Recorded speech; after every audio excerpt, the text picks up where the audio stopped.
All right, so far we've been focused on both worlds, the old world and the new world, before contact by 1492. So from this point forward, we're going to explore what happens in the ensuing decades, if not centuries, after contact. And our first topic of discussion in this regard is something I call paradigm shifts upon contact. Now, to understand this, first we have to understand what we mean by paradigm shift. And to understand that term, we even have to define what is a paradigm, right? Some of you may have heard of this term. Well, a paradigm refers in a very general sense. It refers to a worldview, the way you see the world. Okay.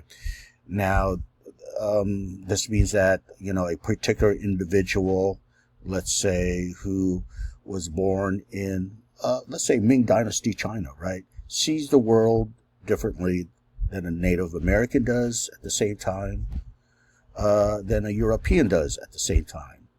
And likewise, you could say European during the early modern period, right, let's say 1492, sees the world different from a European today, right? So there's a paradigm that people take for granted, as being true, as being absolute, right, in that worldview.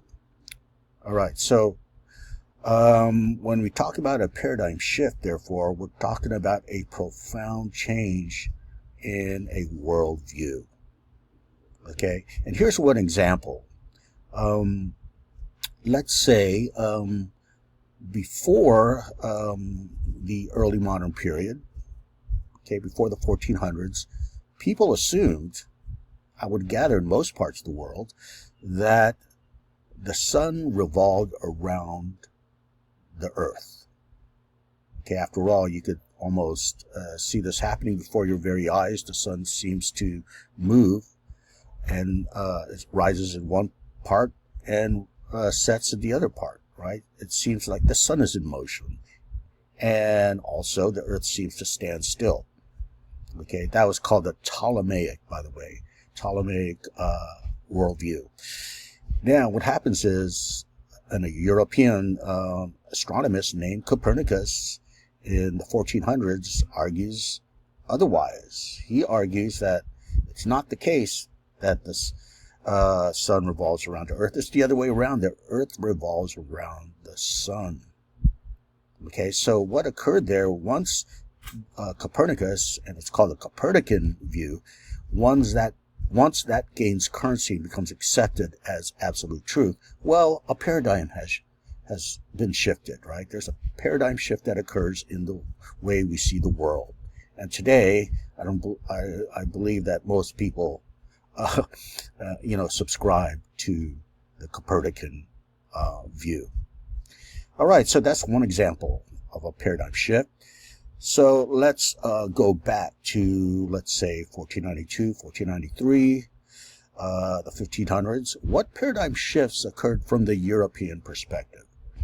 Well, something that is very profound is the world doubling in size, the known world from the European point of view, right? Let's remember that the old world consisted of Europe, Africa, and Asia. Now you realize there's what would turn out to be two continents on the other side of the world.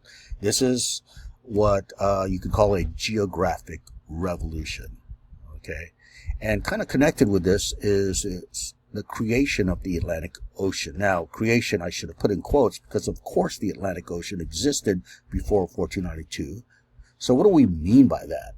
Well, it means that, okay, this largely undisturbed body of water separating both worlds would no longer be the same, okay, once you see the Europeans make contact into the New World.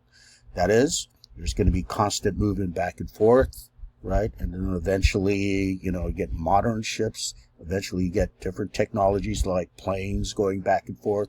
That means people going back and forth.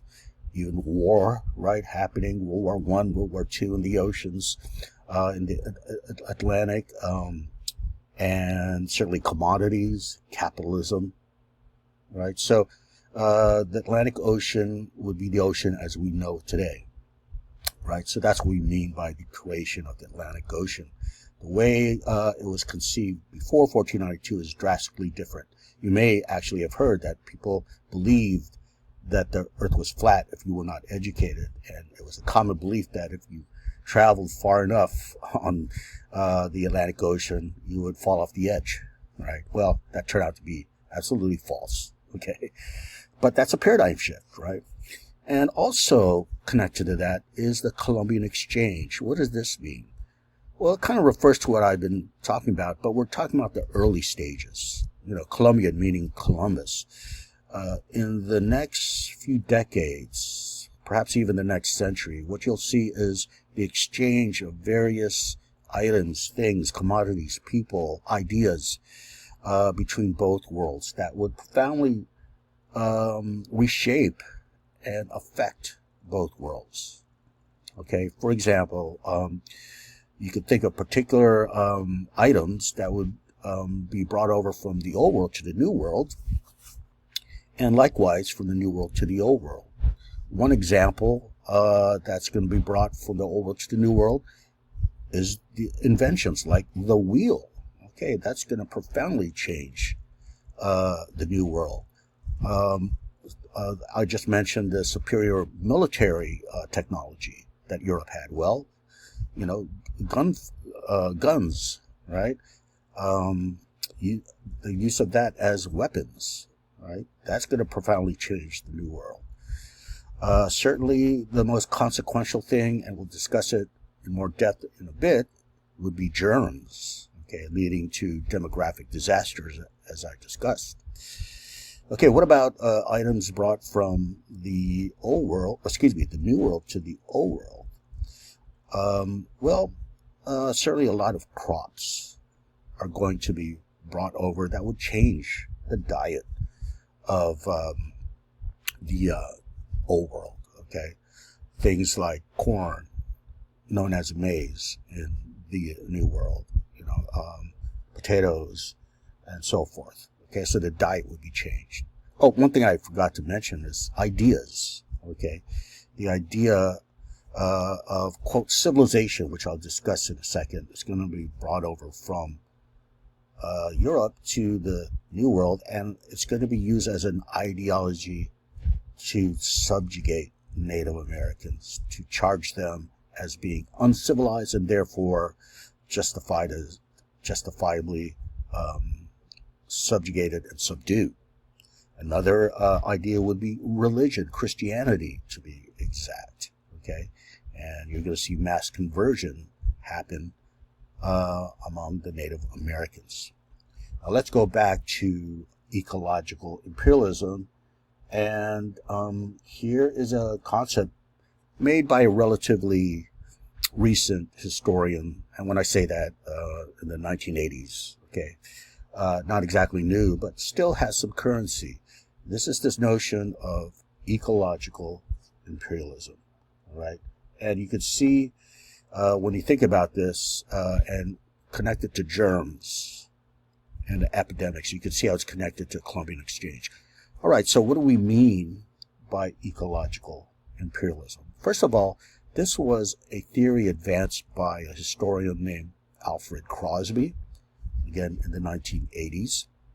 The book is indeed titled Ecological Imperialism.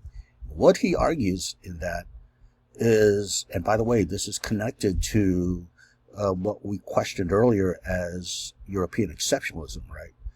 Crosby argues that what enabled the subjugation of Native Americans after contact and the eventual settlement of this, or two vast continents by European people, and certainly the genocidal displacement of Native Americans, what led to that, the primary enabling condition was the influx of old world diseases into the new world, okay?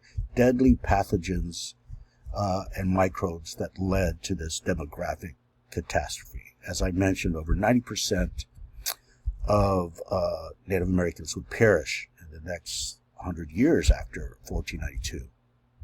Okay, so he's asking us to imagine, it's not the case that the superior technology was the main thing. Certainly that was a factor, right? Cannons and guns and so forth. It was a factor. And let's also recall that European exceptionalism argued that, they're God's chosen people, right?